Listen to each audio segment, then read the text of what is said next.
ராஜா, நீங்க தான் இந்த காட்டுக்கே அரசராச்சே. நான் உங்ககிட்ட ஒரு விடுகதை கேக்குறேன், அதுக்கு சரியான பதில் சொல்றீங்களா? டேய், நான் ரொம்ப புத்திசாலிடா. என்கிட்டயே வா, கேளு பாப்போம். சரி, நல்லா கேட்டுக்கோங்க. ஊர் சுத்துறதுக்கு மட்டும் நம்ம கூட வருவான், ஆனா நம்ம வீட்டுக்குள்ள வர மாட்டான். அவன் யாரு?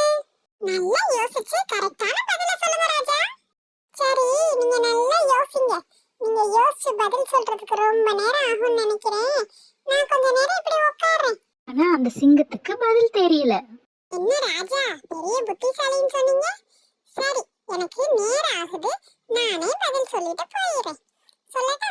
ஊர் சுத்துறதுக்கு மட்டும் நம்ம கூட வருவான், ஆனா வீட்டுக்குள்ள வர மாட்டான். அவன் யாரு தெரியுமா? நம்மளோட செருப்பு. அவன் தான் நம்ம கூட ஊர் சுத்துறதுக்கு வருவான், ஆனா வீட்டுக்குள்ள வர மாட்டான். ஆமால, நீ புத்திசாலிதான்.